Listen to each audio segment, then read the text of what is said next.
মণিপুরের বিজেপি আসার পরে ওখানে একটা নির্দেশনামায় বলা হয় যে আফিম নয়, মানে যারা চীন সম্প্রদায় রয়েছে, যারা মায়ানমার থেকে এসেছে, তাদেরকে ডিপোর্ট করা হবে। এবার যখনই এই ডিপোর্ট, ঐতিহাসিকভাবে এরা এসটি, হ্যাঁ, এরা হচ্ছে শিডিউল ট্রাইব ভুক্ত, তো ফলে এদেরকে শিডিউল ট্রাইবের ভিতরে অন্তর্ভুক্ত করা হোক। এটা কে লিখেছিল? চন্দ্র সিং। চন্দ্র সিংটাকে তৎকালীন মণিপুরের রাজা, যখন উনি ইনস্ট্রুমেন্ট অফ অ্যাক্সেশন যেটা হয় আমাদের মানে ভারতভুক্তির জন্যে, আপনার মানে যদি আমি পুরো ভূখণ্ডটাকে দেখি, মণিপুর হচ্ছে উপরের সাইডটা, সেটা হচ্ছে আপনার পাহাড়, মাঝখানে হচ্ছে আপনার উপত্যকা। এই পাহাড়ের সংখ্যা হচ্ছে 90%, আর উপত্যকার সংখ্যা হচ্ছে আপনার 10। ভুলে যান যে ইউএস স্টেট আর ইউএস ডিপ স্টেট দুটোর মধ্যে কিন্তু আকাশ পাতাল পার্থক্য। নমস্কার, আমি দুর্জয় আপনাদের সঙ্গে রয়েছি এবং আমাদের সঙ্গে আজ অতিথি হিসেবে আছেন বিজেপি মুখপাত্র জ্যোতি চ্যাটার্জি। জ্যোতিদা, প্রথমে আপনাকে আইএন নিউজে স্বাগত জানাই। ধন্যবাদ আপনার সকল দর্শকদেরকে। আমরা যে বিষয়টা নিয়ে কথা বলবো সেই বিষয়টা বেশ পুরনো, কারণ তার সমাধান নরেন্দ্র মোদী করতে পারেনি, না এর আগে যখন সরকারে ছিলেন 14 থেকে 19 থেকে 24 তখন হয়নি, এরপরে যখন এখন ক্ষমতায় আসলেন এখনও সমস্যার সমাধান হয়নি। সেটি হচ্ছে মণিপুর। আমরা দেখতে পাচ্ছি যে মণিপুর জ্বলছে, আর সেই জ্বলাটাকে মানে সেই আগুনে জল দেওয়া হচ্ছে না, বরং সেই আগুনটা দিন দিন বেড়ে যাচ্ছে। নরেন্দ্র মোদী থেকে শুরু করে অমিত শাহ এই বিষয় নিয়ে সমাধানের সূত্র বের করতে পারছেন না। এই নিয়ে আপনার সঙ্গে কথা বলবো যে এই যে মণিপুর জ্বলছে, সেখানে কি ভোটের পাপড়ের জন্য আপনারা ওখানে রুটি সেঁকছেন? ভোটের পাপড় ওখানে কি সেই আগুনে শেখা হচ্ছে? কারণ সেখানে কুকি মাইতেই রয়েছে, আমরা দেখেছি, তার একটা অংশ আপনাদের ভোটার হিসেবে পরিচিত। তো এখনও কেন থামছে না মণিপুর? দেখুন, মণিপুরের যে সমস্যাটা সেটা আপনাকে বুঝতে হবে যে মণিপুরের যে সমস্যাটা কেন হলো। দেখুন, মণিপুরের যে মূল সমস্যা সেটা হচ্ছে আপনার মানে স্বাধীনতার আগে থেকে, অর্থাৎ 47 সালের আগে থেকেই মণিপুরে যখন ব্রিটিশরা মানে আসতে শুরু করে, তো মণিপুর তো শুধু তখন মণিপুর ছিল না, তখন একটা মানে একটা একটা মানে এই যে আমাদের যে 7টা যে রাজ্য ওইখানকার, আসাম থেকে শুরু করে অরুণাচল প্রদেশ পর্যন্ত, এই রাজ্যগুলো মূলত ছিল একটাই ভূখণ্ড। এবার এইটাকে ওরা আলাদা হিসেবে দেখতো, মানে ব্রিটিশরা। এবার ওখানে গিয়ে ওরা কি করলো, ওরা প্রথমে যেটা চালু করলো সেটা হচ্ছে আপনার খ্রিশ্চান মিশনারিদেরকে আপনার হচ্ছে ওখানে থাকার জন্য মানে ওখানে অ্যালাউ করলো, এবং এই খ্রিশ্চান মিশনারিরা ওখানে গিয়ে কনভার্সন স্টার্ট করলো। আর ওখানে আপনি জানেন যে সব ট্রাইবাল পপুলেশন, তখন তো স্টেট কনসেপ্টটা ছিল না, মানে মণিপুর, মেঘালয়, মিজোরাম এরকম কনসেপ্ট ছিল না, একসাথেই ছিল বিভিন্ন বিভিন্ন ট্রাইব, বিভিন্ন বিভিন্ন উপজাতি তারা থাকতো। এইবার ব্রিটিশরা এসে যখন খ্রিশ্চান মিশনারিদেরকে অ্যালাউ করলো, এবং বাইরে থেকে যারা যাবে, বাইরে থেকে ইন দ্য সেন্স আমাদের মানে ভারতীয় মূল ভূখণ্ড থেকে যারা যাবে, এদেরকে কি করলো, এদেরকে একটা নির্দেশ বললো যে না, ওইখানে কোনো জমি কিনতে পারবে না, এবং একটা মানে একটা সেপারেশনের টেন্ডেন্সি নিতে শুরু করলো। তো ফলে ভূখণ্ডের লোক ওখানে যেতে পারছে না, জমি কিনতে পারছে না। আবার ওখানে গিয়ে ওরা কি করছে, ওরা কনভার্ট করতে স্টার্ট করে দিয়েছে। এই উপজাতিদেরকে যে কনভার্ট করেছিল, কিছু উপজাতিদেরকে, তার মধ্যে নাগা উপজাতি রয়েছে, কুকি উপজাতি রয়েছে। এবার এই মণিপুর যেটা আপনার মানে যদি আমি পুরো ভূখণ্ডটাকে দেখি, মণিপুর হচ্ছে উপরের সাইডটা, সেটা হচ্ছে আপনার পাহাড়, মাঝখানে হচ্ছে আপনার উপত্যকা। এই পাহাড়ের সংখ্যা হচ্ছে 90%, আর উপত্যকার সংখ্যা হচ্ছে আপনার 10%। আর এই 90% জায়গায় আপনার থাকে হচ্ছে কুকিরা, অর্থাৎ কুকি উপজাতি খ্রিস্টান কমিউনিটি, যারা কনভার্টেড খ্রিস্টান। এবার এই কুকি উপজাতি যে ওখানে থাকে আপনার, তার সংখ্যা কত? তার সংখ্যা হচ্ছে 1/3। আর 2/3 কমিউনিটি তারা থাকে হচ্ছে ওই 10% জায়গায় সমতলে, যারা মেইতিরা হচ্ছে বৈষ্ণব উপাসক, এবং এরা হিন্দু। এইবার কথা হচ্ছে যখন 47 সালে মণিপুরের রাজা আপনার চন্দ্র সিং যখন জওহরলাল নেহরুর কাছে আসেন যে আমার এই প্রিন্সলি স্টেট আমরা ভারতের সঙ্গে থাকতে চাইছি, কিন্তু প্রোভাইডেড আমার একটা রিকোয়েস্ট রয়েছে। রিকোয়েস্টটা হচ্ছে, যেহেতু মেইতি সম্প্রদায়, এটা মানে ঐতিহাসিকভাবে এরা এসটি, হ্যাঁ, এরা হচ্ছে শিডিউল ট্রাইব ভুক্ত, তো ফলে এদেরকে শিডিউল ট্রাইবের ভিতরে অন্তর্ভুক্ত করা হোক। এটা কে লিখেছিল? চন্দ্র সিং। চন্দ্র সিংটাকে তৎকালীন মণিপুরের রাজা, যখন উনি ইনস্ট্রুমেন্ট অফ অ্যাক্সেশন যেটা হয় আমাদের মানে ভারত ভুক্তির জন্যে। হ্যাঁ, এবার তখন জওহরলাল নেহরুর কাছে উনি এই প্রস্তাবটা রাখেন, মানে এটা জাস্ট একটা রিকোয়েস্ট ছিল। এবার বক্তব্য হচ্ছে ধরুন এতদিন ধরে যেটা হয়ে এসেছে 1947 সাল থেকে আজকে পর্যন্ত, যে 2/3 পপুলেশনের জন্য আপনার হচ্ছে 10% জায়গা, এবং 1/3 পপুলেশনের জন্য হচ্ছে 90% জায়গা। কি ঘটলো, আপনার এই যে কুকি সম্প্রদায়, এরা এরা কিন্তু খ্রিস্টান, এই খ্রিস্টান কুকিরা এরা সমতলে এসে জমি কিনতে শুরু করলো। এবং এইখানে আপনার চীন বলে একটা উপজাতি আছে, চীন হচ্ছে মায়ানমারের উপজাতি। এবার এই মায়ানমারের যে চীন উপজাতি, এরা বেসিক্যালি আসতে শুরু করলো হচ্ছে আপনার ইউএস ফান্ডিংয়ে, মানে একটা ডিপ স্টেটের ফান্ডিং রয়েছে, সেই ডিপ স্টেটের ফান্ডিং থেকে আপনার এরা মানে প্রচুর মাত্রায় আসতে শুরু করলো হচ্ছে আপনার মণিপুরে। এই যে কুকি চীন যে কনসেপ্ট আসছে, কুকি চীন, তো এই যে চীন যারা আসছে উপজাতি এবং এই কুকিরা, এরা হচ্ছে মিলে সমতলে বা জমি কিনতে স্টার্ট করলো। কিন্তু আপনি ভাবুন, কুকিরা জমি কিনছে সমতলে, মেইতিরা চাইলেও ওদের জনসংখ্যা বেড়ে যাচ্ছে, 2/3 পপুলেশন, 2-3%, 2/3। এবার এরা চাইলেও কিন্তু জমি কিনতে পারছে না, কিন্তু এদের পপুলেশন তো এক্সপ্যান্ড হচ্ছে। কিন্তু একটা কথা তো এখানে বলতেই হবে, আপনি সেটা না, আমি আপনার কথাই বলে দিচ্ছি। সেটা হচ্ছে পাহাড়ি এলাকা যেখানে আপনি 90% বলছেন, সেই 90% পুরোটা তো বাসযোগ্য নয়। পাহাড়ে তো আর মানে সব জায়গা, সমস্ত পাহাড় যতটুকু জায়গা রয়েছে সব জায়গায় থাকতে পারবে এরকমটা না। তো 90% যেন দর্শকরা এটা ভুল না বোঝেন যে 90% জায়গায় 90% জায়গাতেই মানুষ থাকতে পারে। ভালো কোশ্চেন, খুব ভালো কোশ্চেন। যে সেটা হচ্ছে ধরুন এই যে পাহাড়ে যারা থাকছে না, এই পাহাড়ে তো ধরুন মানে আপনি যদি প্রকৃত অর্থে দেখেন যে থাকার অনুপযোগী একটা টাইমে ছিল, পরবর্তীকালে উপযোগী হয়েছে। তো এটা over the course of time vary করে। এবার এখানে আমি আসছি, মানে এই আপনার এই প্রশ্নের উত্তরটা আপনি পরবর্তীকালে পেয়ে যাবেন। সেটা হচ্ছে এবার যখন হচ্ছে আপনার এদের পপুলেশন এক্সপ্যান্ড করছে, এরা চাইছে যে আমরাও জমি কিনবো পাহাড়ে, বা আমাদের যারা পরবর্তী প্রজন্ম থাকবে তাদের জন্য তো জমির প্রয়োজন, কিন্তু আমাদের পপুলেশন তো সংকুচিত হচ্ছে, ওরা এসে আমাদের এই জায়গায় জমি কিনছে, কিন্তু আমরা চাইলেও আমাদের জমি কেনার ক্ষমতা এই উপত্যকার বাইরে নেই, আবার উপত্যকায় ওরা জমি কিনে বসে আছে। আপনি বুঝতে পারছেন ওদের পরিস্থিতিটা? তো কোনো সরকার ততদিন পর্যন্ত কেউ শোনাচ্ছিল না। এবার তার মধ্যে আবার অনুপ্রবেশকারী রয়েছে চীন যে সম্প্রদায়, চীন চীন চীন আর কুকিরা হচ্ছে খ্রিস্টান, চীনও আপনার হচ্ছে মায়ানমারের খ্রিস্টান উপজাতি। এরা এসে এখানে থাকতে শুরু করেছে, এবং এরা এই পরবর্তীকালে এখানে over the course of time অবৈধভাবে রয়েছে।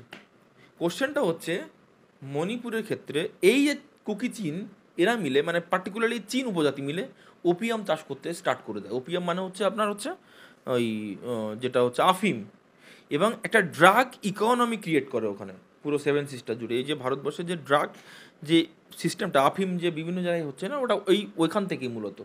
এবং মণিপুরের বিজেপি আসার পরে ওখানে একটা নির্দেশনামায় বলা হয় যে আফিম নয়, মানে যারা চীন সম্প্রদায় রয়েছে, যারা মায়ানমার থেকে এসেছে, তাদেরকে ডিপোর্ট করা হবে। এবার যখনই এই ডিপোর্ট করার কনসেপ্টটা আসে, তখন হচ্ছে আপনার যারা এই ব্যবসার সঙ্গে যুক্ত ছিল, অর্থাৎ ড্রাগ ইকোনমির সঙ্গে যুক্ত ছিল, তারা বেসিক্যালি একটা ক্ষোভ তাদের মনে জন্ম নেয়। পরবর্তীকালে কি হয়, একটা আপনার হাইকোর্টের একটা অর্ডার আসে। হাইকোর্টের অর্ডারে বলা হয় যে মেইতি যে সম্প্রদায়, যারা হিস্ট্রিক্যালি এসটি কমিউনিটি, তাদেরকে কনসিডার করা হোক। এবং তাদেরকে কনসিডার করার জন্যে আপনারা আপনার সেন্ট্রাল গভর্নমেন্টের কাছে আবেদন রাখুন যে তারা হচ্ছে এসটি সম্প্রদায়ের ভিতরের জন্য অন্তর্ভুক্ত হয়। রিজনটা কি? রিজনটা হচ্ছে তাদেরকে বাঁচানোর জন্য। বাঁচানো মানে কি, তাদের যে পরবর্তী প্রজন্ম হচ্ছে, তারা তো জমি কিনতে পারছে না, উপত্যকা দখল হচ্ছে, উপত্যকা কুকিরা এসে জমি কিনছে। এইটাতে হচ্ছে কুকিদের আপত্তি, অর্থাৎ মেইতিদের কেন এসটি রিজার্ভেশন দেওয়া হবে, কিন্তু তারা তো হিস্ট্রিক্যালি আপনার হচ্ছে ওখানকারই মানে এসটি সম্প্রদায়ের লোক। এবার এই যে কুকি চীন যে কনসেপ্টটা, এটা হচ্ছে আপনার মনে থাকবে, এই কুকি চীন নিয়ে একটা, এটা ব্রিটিশ আমল থেকে ওরা চায় যে একটা খ্রিস্টান রাজ্য তৈরি করার জন্য। এখানে ভুটান হচ্ছে আপনার বুদ্ধিস্ট, নেপাল হিন্দু, ইন্ডিয়ার 80% হিন্দু, আপনার চায়না হচ্ছে হান এথনিসিটি। এই যে সব কিছুই তো রয়েছে, আবার একটা খ্রিস্টান কান্ট্রি চাই। এটা ব্রিটিশদের বহুদিন আগেকার কনসেপ্ট, মানে তারা ছিল, মানে তাদের স্বপ্ন ছিল। পরবর্তীকালে যখন সেই জন্যে মিশনারি, যেটা আমি বললাম যে খ্রিস্টান মিশনারিদেরকে ওখানে প্রবেশ করার একটা সুযোগ দেওয়া হয়। এবার ইউএস ডিপ স্টেট এখানে চাইছে হচ্ছে আপনার মণিপুর, মায়ানমারের রাখাইন স্টেট, রাখাইন প্রদেশ এবং বাংলাদেশের যে চিটাগাং হিল ট্রাক্ট, অর্থাৎ রাঙামাটি, খাগড়াছড়ি আর বান্দরবন, এই তিনটে ডিস্ট্রিক্ট আপনার হচ্ছে রাখাইন প্রদেশ মায়ানমারের এবং ইন্ডিয়ার আপনার মণিপুর, এই যে জায়গাটা নিয়ে যেখানে কুকি চীনের আপনার আধিপত্য রয়েছে, এইটা নিয়ে একটা মানে তাইমুর বলে একটা দেশ রয়েছে যেটা ইন্দোনেশিয়া থেকে বাইরে মানে বেরিয়ে এসছে এবং ওটা ইউএস নেভাল বেস। সেখানে আপনার এই ট্রায়াঙ্গেল অর্থাৎ মণিপুর, চিটাগাং হিল ট্র্যাক্ট, রাঙ্গামাটি, খাগড়াছড়ি, বান্দরবন এবং আপনার রাখাইন স্টেট, এই তিনটে নিয়ে একটা ট্রায়াঙ্গেল মিলে একটা দেশ ওরা করতে চায়, দ্যাট ইজ ক্রিশ্চিয়ান কান্ট্রি। যেটা শেখ হাসিনা বারবার বলেছে যে একটা হোয়াইট ম্যান আমার কাছে এসেছিল এবং বলেছিল যে বাংলাদেশের ভিতর দিয়ে আমরা একটা খ্রিস্টান রাজ্য মানে খ্রিস্টান দেশ আমরা চাই।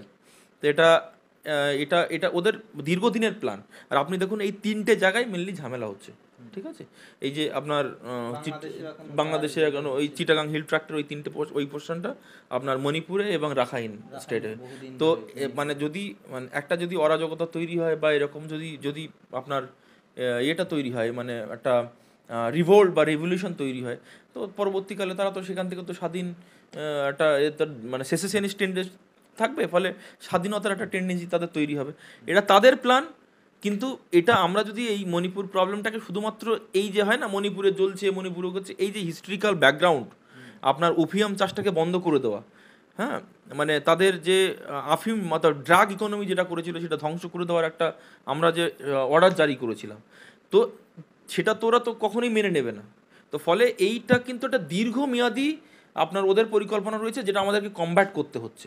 এটা ভারতের সমস্যা, ভারত সবাই মিলে কমব্যাট হবে, শুধুমাত্র ভারতের গভর্নমেন্টের প্রবলেম নয়, এটা এটা ভারতের প্রত্যেকটা মানুষের সমস্যা। এবং ভারতের মানুষ এই যে মানে তারা জানবে এই বিষয়টা নিয়ে এবং জেনে এই যে সামগ্রিকভাবে ড্রাগ ইকোনমিটাকে ধ্বংস করা, আপনার হচ্ছে এই যে ডিপ স্টেটের যে ষড়যন্ত্র সেটাকে মোকাবেলা করতে হবে। এই জন্য প্রত্যেকটা রাজনৈতিক দলকেও রাজনীতি না করে সবাই সম্মিলিতভাবে এগিয়ে এসে যাতে কিনা এই ন্যারেটিভ যেটা ক্রিয়েট করছে ইউএস ডিপ স্টেট হোক বা হচ্ছে আপনার এই যে ড্রাগ ইকোনমি হোক, একটা ড্রাগ ইকোনমি তো বিরাট বড় চেন কাজ করে গ্লোবালি, এদের এই পরিকল্পনাটাকে ধ্বংস করা যায়, সেজন্য আমাদের কাজ করা উচিত। আপনি বললেন এটা শুধুমাত্র আমাদের ভারত সরকারের সমস্যা নয়, সমস্যা দেশের এবং সকলে সেটা সমাধান করতে হবে, নাগরিকের সমস্যা। এখানেই আমার বারবার মনে পড়ছিল ভোটের আগেও যখন আমরা দেখছিলাম রাহুল গান্ধী যখন দ্বিতীয় যাত্রা করছেন তখন তিনি মণিপুর থেকে শুরু করলেন। আমি এখন যে আপনার বাড়িতে বসে আছি 2 কামরার এই ঘরে জ্যোতি চ্যাটার্জি বিজেপির একজন রাজ্য মুখপাত্র, পশ্চিমবঙ্গের একটা ভারতের একটা রাজ্যের মুখপাত্র, সে এই তথ্যগুলো জানে। আর অন্যদিকে আমরা যদি দেখি আমলারা রয়েছেন, তিনি একজন দেশের প্রধানমন্ত্রী, বিদেশমন্ত্রী রয়েছেন, এত বড় বড় সিনিয়র আমলারা রয়েছেন, তারা জানছেন না। আপনার কিছু একটা হলেই মুখপাত্র হয়েছেন বলে বলতে হয় কিনা জানি না, আমরা দেখেছি যে সিপিএম রাশিয়ায় বৃষ্টি হলে এখানে ছাতা নিয়ে বেরোবে, এই ধরনের কটাক্ষ শোনা যেত বিভিন্ন সময়। এখন মণিপুরে কিছু একটা সমস্যা হলে বা দেশের মধ্যে কৃষক আন্দোলন কিছু একটা হলে, পাঞ্জাবে কোনো সমস্যা হলে, সেই জায়গাগুলোতে হচ্ছে গিয়ে মার্কিন ডিপ স্টেট রয়েছে, মার্কিন একটা গোয়েন্দা সংস্থার হাত রয়েছে। এই কথাগুলো আপনারা বলছেন বারবার। মানে নরেন্দ্র মোদী চাইলে সেখানে একবার গিয়ে কেন সমস্যাটা সমাধান করার চেষ্টা করলেন না? মণিপুরের মানুষ যখন মরে যাচ্ছে, যখন তাদের নগ্ন করে হাঁটানো হচ্ছে, প্যারেড করানো হচ্ছে, যখন দুটো সম্প্রদায়ের মধ্যে এমন একটা বিভাজন, তখন প্রধানমন্ত্রী সেখানে গিয়ে একবার কথা পর্যন্ত তাদের সঙ্গে বললেন না কেন? মানে এটা যদি বিজেপি যদি চায় বা ভারত সরকার যদি চায় তাহলে একটা প্রচেষ্টা তো করে দেখা যায়। দেখুন আমি বলি, প্রচেষ্টা যে চলছে না সেটা নয়, প্রচেষ্টা চলছে। এটা আপনার তাদের বিভিন্ন প্রতিনিধিদের সঙ্গে কথা হচ্ছে, কথা হয়েছে। ইনফ্যাক্ট আপনার স্বরাষ্ট্রমন্ত্রী বিভিন্ন সেগমেন্ট, বিভিন্ন তাদের যে গোষ্ঠী রয়েছে তাদের সঙ্গে কথা হচ্ছে অলরেডি। কিন্তু এথনিসিটির একটা প্রবলেম হয়। এবার ধরুন এথনিসিটিতে কীরকম হয়, এটা তোর প্রবলেমটা তোর একদিনে ক্রিয়েট হয়নি, প্রবলেমটা হয়েছে দীর্ঘদিন ধরে। ফলে তাদের ভিতরে যদি একটা মানে একটা বিচ্ছিন্নতাবাদী এই যে কুকি সম্প্রদায়ের ভিতরে বা হচ্ছে আপনার কিছুটা পোর্শন কুকি এবং চীন যে যে সম্প্রদায় যেটার বাইরে থেকে এসেছে, এদের ভিতরে যদি বিচ্ছিন্নতাবাদী মানসিকতা কাজ করে, আপনি জানেন, দেখুন কথা বলা খুব ইজি কিন্তু সেটাকে রিজলভ করা খুব কঠিন। এটা যদি আপনার এথনিসিটি মানে আপনার যদি এথনিসিটি যদি ঠিক থাকে না, ধরুন তাদের যদি একটা মানে এথনিক্যালি আমরা কানেক্টেড, তাহলে আমাদের কিন্তু মানে প্রবলেমটা শর্ট আউট করতে খুব ইজি হয়। কিন্তু এথনিক্যালি তারা চাইছে যে বেসিক্যালি আমরা সেসেশনিস্ট হব, এখানে এসে আমরা দখল করব, অনুপ্রবেশ করব, খ্রিস্টান রাজ্য তৈরি করবো, এরকম যখন টেন্ডেন্সি হয় তখন টাইম লাগে। কিন্তু মণিপুরের যে প্রবলেমটা, সেই প্রবলেমটা কিন্তু অলমোস্ট আপনার রিজলভের দিকে। আপনি দেখেছেন যে বাংলাদেশে যেভাবে সরকার পতন ঘটানো হয়েছে, এবং সেখানের তখন তৎকালীন প্রধানমন্ত্রী নিজে বলছেন যে আমাকে একটা মানে বিদেশি ষড়যন্ত্র করা হয়েছে, এবং এখানে কাদের কাদের ইনভলভ ছিল সেটাও আমরা দেখেছি। তো সুতরাং সেখানে দাঁড়িয়ে আপনার টেন্ডেন্সি কিন্তু কম করা হচ্ছে না, তারপরে দাঁড়িয়েও যে মানে বাংলাদেশের মতো ঘটনা এখনও পর্যন্ত হয়নি, সেটার জন্য কিন্তু এই যে মানে ভারতের জনগণ, ভারতের আপনার ডেমোক্রেসি, ভারতের যে মানুষের যে গণতান্ত্রিক ভাবনা, সর্বোপরি মানে মানুষের গণতান্ত্রিক ভাবনাকে সরকারের সম্মান দেওয়া, এর জন্যই কিন্তু সম্ভব হয়েছে মণিপুরের ঘটনার, মানে মণিপুরকে এখনও পর্যন্ত ওরা কোনো কিছু করতে পারছে না। তো এটা একটা huge diplomatic success for India. হ্যাঁ, আমার কথা হচ্ছে অবশ্যই একটা, যদি আপনি বলেন যে এটা যদি মানে সাফল্য না থাকতো তাহলে ওটা আমাদের দেশ থেকে এতদিনই বেরিয়ে যেতে পারতো। বেরিয়ে যেত মানে ইন দ্য সেন্স কি, ওরা তো চেষ্টা করেই যাচ্ছে এটা ভারত থেকে বের করার জন্য। ভারত থেকে বের করার জন্য অবভিয়াসলি। এটা আপনি তো মানে এটা তো দীর্ঘদিন ধরে ওদের প্ল্যান, মানে মানে বার করার জন্য প্ল্যান। কিন্তু এটা তো মানে এরকমভাবে তো হবে না, না। কারণ এখন সরকারে রয়েছে মানে বিজেপি, প্রধানমন্ত্রী নরেন্দ্র মোদী। তো নরেন্দ্র মোদীর আমলে এইরকম ধরনের কোনো রকম ঘটনা যদি কেউ ভাবতে চায়, তো তা সেই ভাবনার মুখে আমরা বেত্রাঘাত করব, এবং বেত্রাঘাত করেও চলেছি। কিন্তু আমরা দেখছি যে আপনার নরেন্দ্র মোদী, হ্যাঁ, এত বড় একজন নেতা, তিনবারের প্রধানমন্ত্রী, তিনিও সেই রাজ্যে যেতে সাহস পাচ্ছেন না নাকি? না না, একদমই না। তাদের প্রবলেম নিয়ে প্রধানমন্ত্রী নিজেও অ্যাড্রেস করেছেন পার্লামেন্টে। তাদের প্রবলেম নয়, ব্যাপারটা হচ্ছে আমাদেরকে এখানে বুঝতে হবে যে কোনো তাদের প্রবলেম নয়। তাদের মানে এটা আমি হিস্ট্রিক্যাল একটা ব্যাকগ্রাউন্ড বললাম। হ্যাঁ, অবশ্যই আমি সেটা দর্শকরাও শুনেছেন, আমরাও শুনেছি। কিন্তু ওখানে যদি মণিপুরে যদি 40টা লোকসভা আসন থাকতো, লোকসভা আসন যদি 40টা থাকতো, তাহলে আপনার আপনার দলের থেকে সেখানে গিয়ে প্রধানমন্ত্রী প্রচার করতেন না, এরকমটা কি কোনোদিন হতো? সে ওখানে সে যত বড়ই সমস্যা হোক। দেখুন, আপনাকে একটা কথা বলি, সেটা হচ্ছে যে প্রধানমন্ত্রী হওয়ার পরে আপনার 1947 থেকে 2014 সাল পর্যন্ত তো অনেক প্রধানমন্ত্রী হয়েছে। কতজন প্রধানমন্ত্রী আপনার এতবার, প্রায় আপনার 54 থেকে 55 বার প্রধানমন্ত্রী নর্থ ইস্টে গেছেন, মানে 7 সিস্টার্সে। 1947 থেকে 2014 সাল পর্যন্ত কোনো প্রধানমন্ত্রী তার ধারে কাছে কেন, মানে মানে কি বলবো, মানে হয় না 1/3ও যাওয়ার মানে যায়নি বেসিক্যালি। এবার আমি কেন যাননি, কেউ কী বৃত্তান্ত সেটা আমি বলবো না, বাট মানে মোদিজির যে প্রত্যেকটা জায়গায় আপনার হচ্ছে একটা মানে ইউনিটির ভাবনা রয়েছে, অর্থাৎ যে এক ভারত শ্রেষ্ঠ ভারত, এই যে সংকল্প, সেটা মোদিজি করে যাচ্ছেন। এবং আমরা ইরেসপেক্টিভ অফ এনি সিটস, আপনি দেখবেন আন্দামান নিকোবরে আজকে সেখানে আপনার যেটা রস আইল্যান্ড ছিল, সেটা হচ্ছে আপনার নেতাজি সুভাষচন্দ্র বোসের নামে করা হয়েছে। তো এতদিন তো কেউ সরকার ভাবেনি যে নেতাজি সুভাষচন্দ্র বোস বলে একটা দেশপ্রেমিক রয়েছে। তো নেতাজি সুভাষচন্দ্র বোস, যেটা বাঙালির গর্ব, বাঙালির নেতা, তাকে আপনার আনন্দবারে একটা দ্বীপ, সেই দ্বীপের নামকরণ করেছে হচ্ছে নরেন্দ্র মোদীকে। কেন এত বছর পরে করতে হলো? আমরা তো খুশি হতাম যদি কিনা এটা জওহরলাল নেহরু করতেন। আমি করতেন না সেই প্রসঙ্গে আমি কেন করতেন না সেটা আমি হাজার একটা উদাহরণ দিতে পারবো, কিন্তু আমি এখন দিচ্ছি না বা দিতেও চাই না বেসিক্যালি, কারণ আমি ফিরে যেতে চাই না। আমরা এখন we want to look forward. তো কেন এত বছর পরে প্রধানমন্ত্রী মোদীকে আপনার সেই রস আইল্যান্ড নাম পরিবর্তন করে হচ্ছে আপনার নেতাজি সুভাষচন্দ্র বোস আইল্যান্ড করতে হলো? আজকে কেন আপনার হচ্ছে দিল্লির রাজপথে যে আপনার নেতাজি সুভাষচন্দ্র বোসের স্ট্যাচু স্থাপিত হলো এত বছর পরে কেন? আমার এই প্রশ্নগুলো তো আমি ধরুন একটা ছোট্ট মাথার লোক হয়ে আমার আসে মাঝে মাঝে, যে যে ধরুন নেতাজি সুভাষচন্দ্র বোসের মূর্তি এত বছর পরে কেন দিল্লির রাজপথে স্থাপিত হলো? এটা তো 47 সাল, মানে 70 বছর তো হয়েছে। তো 70 বছর পর্যন্ত কেউ কেন করলো না এটা?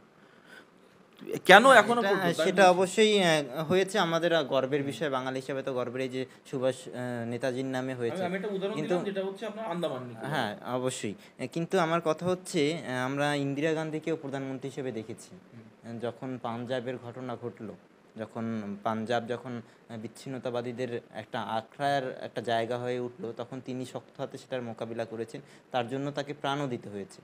আমরা মণিপুরে দেখতে পাচ্ছি মশাল মিছিল হচ্ছে, ভারত থেকে বেরিয়ে যাওয়ার জন্য স্লোগান উঠছে। আর প্রধানমন্ত্রী তখন কি করছেন জানি না, কারণ মণিপুর নিয়ে তো কিছু বলেননি। অবশ্য বিদেশ ঘুরছেন, সেটা অবশ্যই দেশের জন্যই করছেন, আমেরিকা যাচ্ছেন, বিভিন্ন রাষ্ট্রনেতার সঙ্গে মিটিং করবেন, বেশ ভালো। সেই দেশেরই ডিপ স্টেট আমাদের এখানে মণিপুর ভেঙে নিয়ে যাচ্ছে। সেই তাদের ডিপ স্টেটটা বলা ভুল, ডিপ স্টেটটা কারো দেশের নয় বেসিক্যালি। এই যে ডিপ স্টেটের কনসেপ্টটা হচ্ছে, ডিপ স্টেট হচ্ছে এমন একটা ওরা ব্যবসায়িক স্বার্থ ওদের কাছে ওরা চাইলে আমেরিকাটাকেও ভেঙে দিতে পারে। হ্যাঁ, আপনি তাদের গোয়েন্দা সংস্থার কথাও বলছিলেন, আর যে কয়েকটা নাম ডিপ স্টেটের সঙ্গে শোনা যায় সেটা তো মার্কিন মুলুকেরই বেশিরভাগটা, সেই জন্য। মার্কিন মূল্যকে হতে পারে, মার্কিন এখানেও তো আপনার রয়েছে, আপনার ওই অরুন্ধতী রয় রয়েছে। তো তার মানে অরুন্ধতী রয় আর বা আপনার নাম শুনে মনে হতে পারে কমলা হ্যারিস হিন্দু, কিন্তু আমি বলছি যে ধরুন এই যে অরুন্ধতী রয়ের মতো কিছু লোক, তার নাম শুনলে তো মনে হবে যে ভাই ঠিক আছে হচ্ছে বেসিক্যালি হিন্দু লোক, ভারত থেকে বিলং করে। কিন্তু মানে ভারতের যে কনসেপ্ট অফ ইন্ডিয়া বা ভারতের যে আত্মা, তাদের সাথে তো এই অরুন্ধতী রয়ের কনসেপ্ট মেলে না না। তো সুতরাং এই যে আপনি দুটো আগে ভুলে যান যে ইউএস স্টেট আর ইউএস ডিপ স্টেট দুটোর মধ্যে কিন্তু আকাশ পাতাল পার্থক্য রয়েছে। আমি কোনো দেশের বিরুদ্ধে বলছি না, আমি বলছি একটা গোষ্ঠী রয়েছে, they are controlling the world, they basically disrupt the system so that they can gain economically. ঠিক আছে, তো এটা হচ্ছে বেসিক্যালি ওরা ইউএসেরও শত্রু, ওরা মানবতার শত্রু। কিন্তু ইন্দিরা গান্ধী যদি পাঞ্জাবটাকে শান্ত করতে পারেন, পাঞ্জাব প্রদেশে যে ঘটনা ঘটছে সেটা করতে পারেন, যখন মশাল মিছিল হচ্ছে আর ভারত থেকে বেরিয়ে যাওয়ার কথা উঠছে, যখন বিচ্ছিন্নতাবাদীরা এই স্লোগান তুলছেন, অনেকে বলছেন, সেই ভিডিও অনেক সময় সামাজিক মাধ্যম ধরে সামনে আসছে, তখন কেন প্রধানমন্ত্রী নরেন্দ্র মোদী এটা সামাল দিতে পারছেন না? প্রধানমন্ত্রী না, আমি বলছি বিষয়টা হচ্ছে যে এই যারা যারা মানে এই ভারত থেকে বিচ্ছিন্ন হওয়ার কথা বলছে না, এরা হচ্ছে বেসিক্যালি ড্রাগ ইকোনমির সঙ্গে যুক্ত। এবং চীন কমিউনিটি যেটা আছে, চীন কমিউনিটি বেসিক্যালি আপনার মায়ানমার থেকে আসা অনুপ্রবেশকারী, এদেরকে আইডেন্টিফাই করা হয়েছে। এবং যারা যারা ভারত থেকে বিচ্ছিন্ন হওয়ার কথা ভেবেছিল, দে আর নাও বিহাইন্ড দ্য বার, কাউকে ছাড়া হবে না। এবার পরিষ্কার বার্তা হচ্ছে ভাই যে এইখানে থাকবে, ড্রাগ ইকোনমি ক্রিয়েট করবে, আমাদের যুব সম্প্রদায়কে ধ্বংস করবে, যুব সম্প্রদায়কে ড্রাগের মাধ্যমে তোমরা শেষ করে দেবে, এটা চলতে দেওয়া যাবে না। তুমি যে মানে মগের মূল্য থেকে আসো না কেন ভাই, তোমাদেরকে এটা অ্যালাউ করা হবে না আন্ডার এনি সার্কামস্ট্যান্সেস। তার জন্য যদি বিভিন্ন ক্রিটিসিজম সহ্য করতে হয়, সরকার আমাদের পড়েও যায়, আমাদের যায় আসে না, কিন্তু আমরা যুব সম্প্রদায়কে ড্রাগ ইকোনমির হাত থেকে মুক্ত করব। এবং আপনার হচ্ছে যে হিস্ট্রিক্যাল যে প্রবলেম, সেই হিস্ট্রিক্যাল প্রবলেম ইনিশিয়ালি হয়তো আপনার হতেই পারে, যে ইনিশিয়ালি আপনার কিছু সমস্যা হতেই পারে, কুকিরা ঝামেলা করতেই পারে, চীন যে সম্প্রদায় তারা হচ্ছে বেসিক্যালি বাইরের সহযোগিতা করতেই পারে, কিন্তু হিস্ট্রিক্যাল যে ইনজাস্টিস মেইতিদের সঙ্গে হয়েছে, historical injustice will be solved and that will be solved by the BJP government under any circumstances. আমরা গভর্নমেন্টের পরোয়া করি না, কারণ উই আর দ্য পার্টি, যেটা আমরা বলি যেটা nation first, party next, self last. অর্থাৎ আমার নিজে হচ্ছে লাস্ট, তারপরে হচ্ছে আমার পার্টি, তারপরে হচ্ছে আমার দেশ। অর্থাৎ দেশ যদি থাকে আমার পার্টি থাকবে, পার্টি যদি থাকে তাহলে আমি থাকবো, এটা হচ্ছে আমাদের পার্টির ট্যাগলাইন। সুতরাং যদি আমাদের সরকারও চলে যায়, এর জন্য হিস্ট্রিক্যাল যে ইনজাস্টিস মেথিদের সঙ্গে হয়েছে আমরা এটা করব। তার জন্য যদি হাজার প্রবলেম আমাদের ফেস করতে হয়, তার জন্য we are ready to face. Drug economy ধ্বংস করার জন্য আমরা করব, যদি তার জন্য হাজার কেন 1,00,000 সমস্যা যদি আমাদের ফেস করতে হয়, আমরা করব। আমরা পাঞ্জাবকে শান্ত হতে দেখেছিলাম, তারপরে তার জন্য প্রাণ দিতে হয়েছিল আমাদের প্রাক্তন প্রধানমন্ত্রীকে। মণিপুরটাকে আপনি বলছেন যারা এই স্লোগান দিচ্ছে তাদেরকে জেলে ভরা হচ্ছে, শান্ত করার চেষ্টা হচ্ছে, কিন্তু সেটাই আমাদের বর্তমান প্রধানমন্ত্রী নরেন্দ্র মোদী পারেন কি না সেদিকে আমাদের অবশ্যই নজর থাকবে। এবং তার থেকে বড় কথা, এই যে এতদিন ধরে মাসের পর মাস, বছর অতিক্রম হয়ে গিয়েছে, সেই মণিপুর শান্ত কবে হয় সেদিকেও আমাদের অবশ্যই নজর থাকবে। এবং আমরা চাইব যে সম্প্রদায় দুটির মধ্যে সমস্যা বর্তমানে চলছে সেই সমস্যা যেন মিটে যায়, কারণ কুকিরাও ভারতীয়, মেইতিরাও ভারতীয়, আমরা সবাই যেন মিলেমিশে থাকি এবং এই সমস্যা যেন সমাধান হয়। অনেক অনেক ধন্যবাদ দাদা আমাদের সময় দেওয়ার জন্য।